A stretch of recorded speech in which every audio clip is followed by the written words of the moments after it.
Assalamualaikum warahmatullahi wabarakatuh. Oke, teman-teman, di sini saya akan membahas mengenai apa itu subjek hukum internasional. Oke, sebelum kita masuk penjelasannya, menurut kalian siapa saja yang memiliki hak dan kewajiban di dalam subjek hukum internasional? Atau mungkinkah individu seperti kita juga merupakan subjek hukum internasional? Oke, berikutnya adalah pengertian atau penjelasan dari subjek hukum internasional. Subjek hukum internasional adalah pihak yang dapat dibebani atas hak dan kewajiban dalam hukum internasional, baik dalam sifat formal maupun non-formal. Yang artinya, ini terkait langsung dengan pengakuan dari hukum internasional tentang siapa saja yang bisa menuntut atau dituntut dalam suatu hukum. Berikutnya adalah subjek hukum internasional terbagi menjadi dua bagian. Yang pertama adalah subjek hukum penuh, dalam artian mampu melakukan semua perbuatan hukum yang diakui dalam hukum internasional. Sebaliknya, adapun subjek hukum internasional terbatas, berarti dapat melakukan perbuatan hukum terbatas yang diakui dalam hukum internasional. Oke, selanjutnya adalah macam-macam subjek hukum internasional.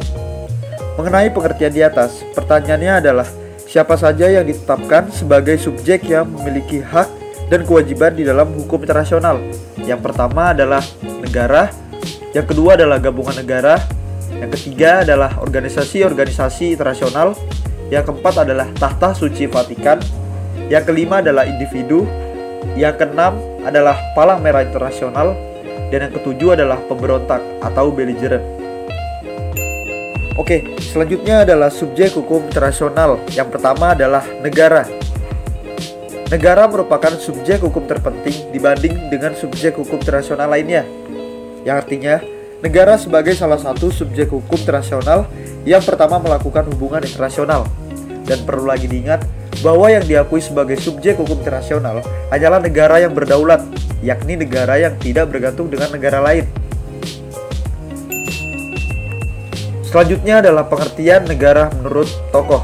Yang pertama menurut Humphrey Whatlock, yaitu adalah negara yaitu sebagai suatu lembaga, institution, atau suatu wadah di mana manusia mencapai tujuan-tujuannya dan dapat melaksanakan kegiatan-kegiatannya. Berikutnya adalah patokan standar dari suatu entitas untuk disebut sebagai negara yang dicantumkan dalam pasal 1 Konvensi Montevideo Pan-American Convention on Rights and Duties of State of 1933 yang dibagi menjadi 5 unsur berdirinya suatu negara. 5 unsur tersebut yang pertama adalah rakyat, pemerintahan, wilayah, kesanggupan berhubungan dengan negara lain, dan pengakuan dari negara lain. Selanjutnya, saya akan menjelaskan tentang gabungan negara. Gabungan negara dibagi menjadi 3. Yang pertama, negara federal. Negara federal inilah yang merupakan subjek hukum internasional dan mempunyai wewenang untuk melakukan kegiatan luar negeri. Yang kedua, gabungan negara-negara merdeka. Gabungan negara-negara merdeka mempunyai 2 macam bentuk, yaitu uni real dan uni personil. Yang ketiga, negara konfederasi. Dalam bentuk negara gabungan ini, negara anggota konfederasi masing-masingnya tetap merupakan negara-negara yang berdaulat dan merupakan bagian dari subjek hukum internasional. Subjek hukum internasional selanjutnya yaitu organisasi-organisasi internasional. Menurut Burmauna, organisasi internasional di sini merupakan sebuah perhimpunan sebuah negara yang memiliki kemerdekaan dan juga kedaulatan serta memiliki tujuan untuk meraih kepentingan secara bersama. Lalu, apa saja sih contoh-contoh dari organisasi-organisasi internasional? Yang pertama ada PBB atau Perserikatan Bangsa-Bangsa. PBB atau United Nations atau UN adalah organisasi internasional yang merupakan organisasi yang didirikan pada tanggal 24 Oktober 1945 di San Francisco, California. Yang kedua ada Association of Southeast Asia Nations atau ASEAN. Organisasi ini merupakan wadah kerjasama negara-negara di kawasan Asia Tenggara yang didirikan pada tanggal 8 Agustus 1967 di Bangkok, Thailand. Dan yang terakhir ada KAA Subjek hukum internasional selanjutnya adalah Tahta Suci Vatikan. Nah, ternyata Vatikan ini merupakan salah satu subjek hukum internasional.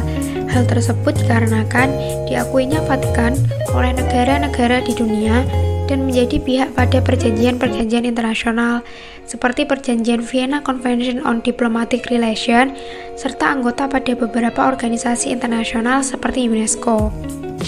Negara yang pertama kali mengakui Vatikan sebagai subjek hukum internasional adalah Italia melalui Fakta Lateran. Nah, fakta ini berisi mengenai penyerahan sebidang tanah di Roma, Italia kepada Tahta Suci Vatikan. Kemudian, dasar lain yang menguatkan Vatikan sebagai salah satu subjek hukum internasional adalah mengacu pada Konvensi Montevideo, yang mana Vatikan merupakan pihak yang telah memenuhi ketentuan pada konvensi tersebut, sehingga dapat dikatakan Vatikan sebagai salah satu subjek hukum internasional. Subjek hukum internasional yang selanjutnya adalah individu. Pertumbuhan dan perkembangan kaidah-kaidah hukum internasional yang memberikan hak dan membebani kewajiban serta tanggung jawab secara langsung kepada individu semakin bertambah pesat, terutama setelah lahirnya Deklarasi Universal tentang HAM atau Universal Declaration of Human Rights pada tanggal 10 Desember 1948, dan juga didukung dengan lahirnya beberapa konvensi-konvensi HAM di berbagai kawasan. Dasar hukum yang menyatakan individu sebagai subjek hukum internasional ada 5. Yang pertama, Perjanjian Versailles tahun 1919, Pasal 297 dan 304. Kemudian yang kedua, Perjanjian Upper Silesia tahun 1922. Yang ketiga, Keputusan Permanent Court of Justice tahun 1928. Yang keempat, Perjanjian London 1945 yang diikuti oleh 4 negara yakni Inggris, Prancis, Rusia, dan USA. Kemudian yang terakhir, Konvensi Genosida tahun 1948. Subjek hukum internasional selanjutnya adalah Palang Merah Internasional. Nah, Palang Merah Internasional yang dimaksud di sini adalah palang merah yang berkedudukan di Jenewa, Swiss. Dalam kedudukannya sebagai subjek hukum internasional, Palang Merah Internasional ini lahir karena sejarahnya.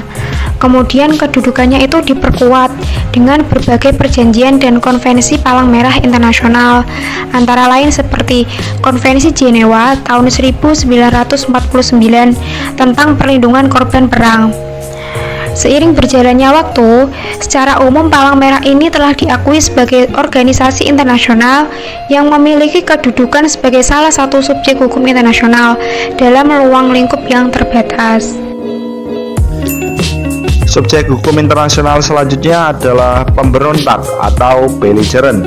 Pemberontak di sini merupakan sebuah angkatan perang, yaitu kesatuan yang sesuai dengan hukum perang dan bukan merupakan sebuah pembajak atau juga sebuah teroris. Para pemberontak di sini merupakan subjek hukum internasional yang diakui karena memiliki beberapa alasan yang cukup kuat sehingga mereka dapat dijadikan sebagai subjek hukum. Di antaranya yaitu yang pertama, mereka bisa menentukan nasib mereka sendiri, dan yang kedua, mereka memiliki hak secara bebas dan luas untuk memilih sistem ekonomi, politik, dan juga sosialnya sendiri. Dan yang terakhir merupakan hak untuk menguasai sumber kekayaan alam di wilayah yang didudukinya secara teritorial dan konstitusional. Nah, itu dia merupakan pemaparan dari kelompok kami mengenai subjek hukum internasional. Terima kasih atas perhatian Anda dan jangan lupa nantikan video-video kami selanjutnya. Thanks for watching. See you next time.